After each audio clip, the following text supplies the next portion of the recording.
अभी तो अध्यक्ष महोदय मैंने बात शुरू नहीं की है, और जिन लोगों को तकलीफ है और जिनको दुख होना चाहिए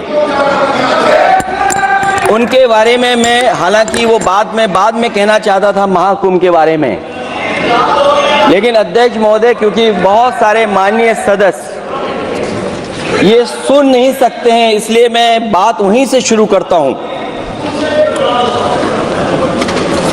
आप देश के परम अभिभावक होने के नाते हमारा आपसे अनुरोध है कि जहां सरकार बजट के आंकड़े लगातार दे रही है, और जब मैंने अभिभाषण पढ़ा अध्यक्ष महोदय, बहुत सारे आंकड़े सरकार ने दिए हैं, आंकड़े देने से पहले महाकुंभ में मरने वालों के आंकड़े भी दे दें। महाकुंभ की व्यवस्था के बारे में स्पष्टीकरण देने के लिए मेरी मांग है अध्यक्ष महोदय, सर्वदलीय बैठक बुलाई जानी चाहिए। महाकुंभ आपदा प्रबंधन व खोया पाया केंद्र की जिम्मेदारी सेना को दी जाए।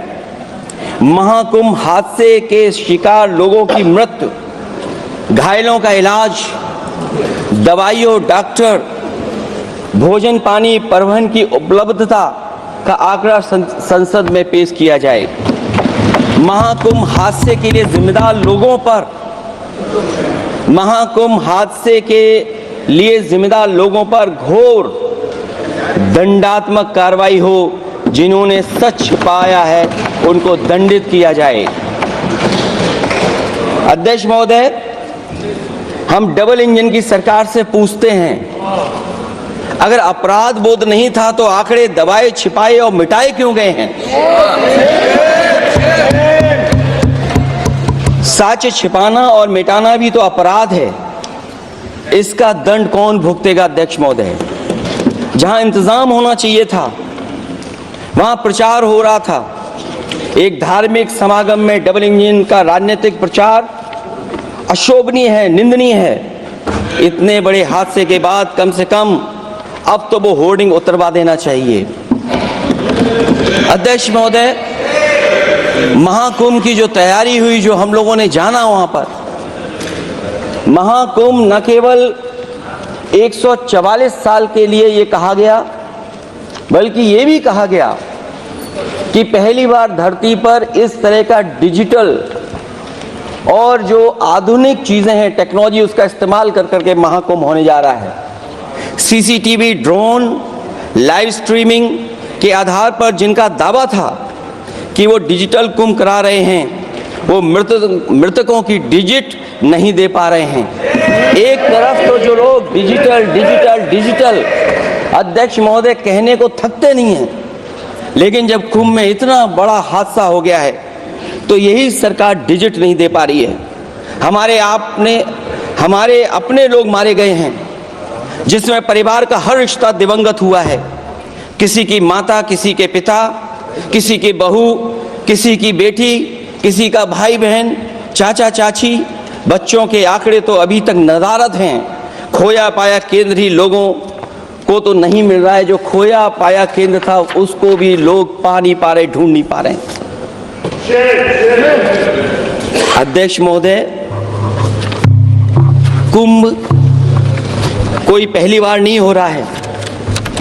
कुंभ का आयोजन सदियों से होता आया है। हमारे पौराणिक और हमारे इतिहास के दस्तावेज ये बताते हैं कि समय समय पे जो भी सरकारें रही होंगी, जिसका भी राज रहा होगा अध्यक्ष महोदय, उसने महाकुंभ या इस तरह के कुंभ का आयोजन किया है। एक तरफ तो वो कि जो 144 साल बाद महाकुंभ होने जा रहा है, उसका इतना प्रचार किया, और मैंने तो कई टीवी इंटरव्यूज में, कई समाचार चैनलों पर ये बात सुनने में आई और सुनते रहे हम लोग कि सरकार ने 100 करोड़ लोगों के आने का इंतजाम किया है। और अगर 100 करोड़ अध्यक्ष महोदय, अगर ये बात गलत है तो मैं रिजाइन आपको देना चाहता हूं।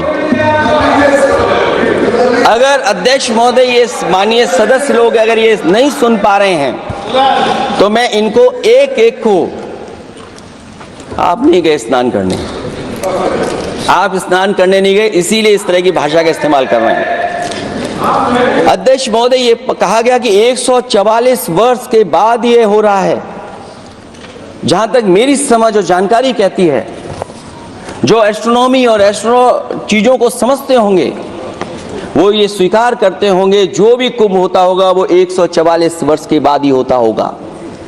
लेकिन ये कहा गया कि नक्षत्र ऐसे हैं, तो मैं अध्यक्ष महोदय सरकार से कहना चाहता हूं कि सतयुग से लेकर के कलयुग तक ये सनातन परंपरा रही है कि संत महात्मा साधु समाज मुहूर्त के हिसाब से शाही स्नान करते हैं। उसमें नक्षत्रों के हिसाब से जो सहयोग बनता है वही शाही स्नान का मुहूर्त होता है। लेकिन भाजपा के राज में ये सनातन परंपरा टूट गई। पहले सरकार ने संत समाज को शाही स्नान रद्द करने का आदेश दिया, जिससे अनादिकाल की सनातन परंपरा टूटी। और फिर जब देश भर में ये बात उठी तो उन्होंने हादसे को छिपाकर फिर से आदेश दिया कि अखाड़े शाही स्नान करने जाएं। इससे सरकार ने पावन मुहूर्त के स्थान पर अपने मनमाने समय पर स्नान कराने का आदेश दिया। बात उस दिन या तिथि की नहीं होती है, बल्कि निश्चित मुहूर्त काल की होती है। ये सनातन परंपरा तोड़कर इन लोगों ने अच्छा नहीं किया। और ये क्या परंपरा टूटी है कि नहीं टूटी है, मैं समझता हूं अध्यक्ष महोदय मुझसे बेहतर सामने वाले ज्यादा जानते होंगे इसके बारे में। और जो लोग अध्यक्ष महोदय, जो हम लोगों ने देखा वहां पर लोग पुण्य कमाने आए थे और अपनों के शव लेकर के गए हैं। चमत्कारी करिश्मा तो ये हुआ है, श्रद्धालुओं के शव मिल गए थे, पर सरकार स्नान करने वाले मरने वालों की बात स्वीकार नहीं कर रही थी। और इससे ऊपर ये बात जो वहां पर और हुई,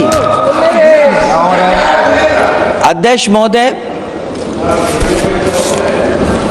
जब ये जानकारी हो गई कि कुछ लोगों की जान चली गई, लाशें हैं जो मोर्चरी में पड़ी हैं, अस्पताल में पड़ी हैं, उसके बाद सोचिए सरकार क्या कर रही है।